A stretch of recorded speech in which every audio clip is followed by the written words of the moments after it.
Tonight, in collaboration with CBS News, we examine a crime that often goes without punishment in our country. Barely half of all murder cases in the United States get solved. And according to FBI data, the national homicide clearance rate is at an all-time low. In the mid-1960s, more than 90% of murders were solved, generally resulting in an arrest.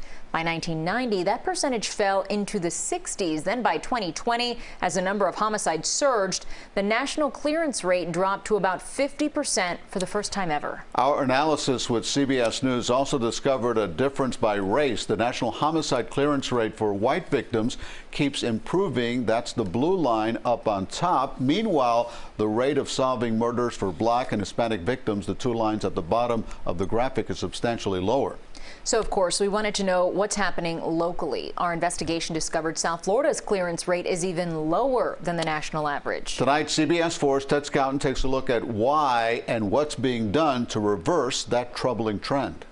I lost my daughter, Neresia Tolliver, October 17th, 2015. I didn't get any justice because the witness was scared to come forth. And I just feel like I'm walking around Red 9 in the Wild West.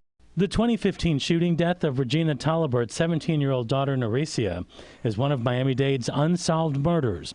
While there was an initial arrest, the case against the suspect was ultimately dismissed when a key witness did not show up to testify. We say witnesses, witnesses, witnesses. We must understand now that a lot of the witnesses, they are so afraid. They're so afraid. A problem that we've wrestled with for a long time is the fear that witnesses have in coming forward. Whenever they are witnesses to a murder, they fear retaliation. Miami Assistant Police Chief Armando Aguilar tells us that's one of several factors leading to a declining clearance rate for homicide cases. According to the FBI, the clearance rate for all departments in Miami-Dade was 49% in 2015. Over the years, it went up and down, ending in 2020 with a clearance rate of 43%.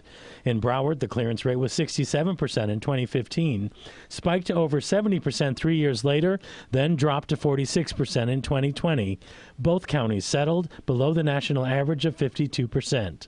The other challenge has been the proliferation of firearm-related murders, murders also with high-capacity weapons that are just, on the whole, a lot more difficult to solve than other types of murders. There's much more physical distance between the killer and the victim.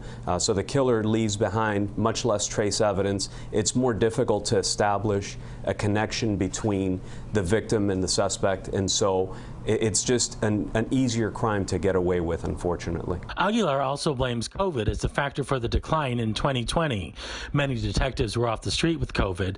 Conducting face-to-face interviews was more difficult, and proactive community efforts were limited.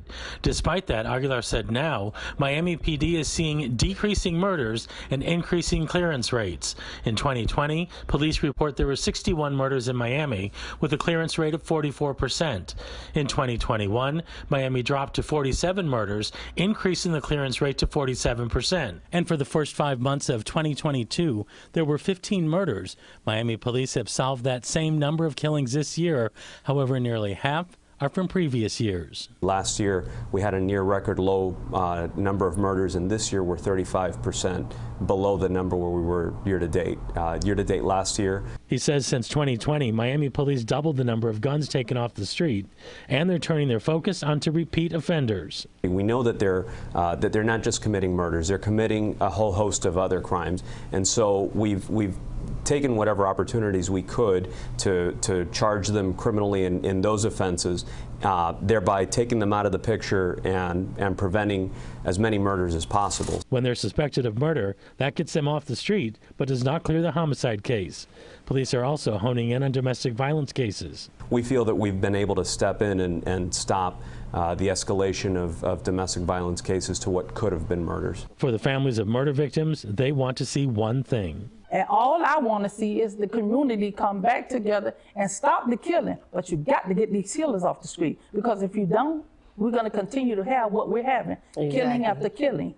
The families of murder victims say an arrest will not make the pain go away. However, they do feel some solace knowing that someone's being held responsible. In Miami, Ted Scouten, CBS 4 News Tonight. For a link to the entire project we're calling Crime Without Punishment, go to our website, cbsmiami.com, and look for much more on this tomorrow on CBS Mornings and the CBS Evening News.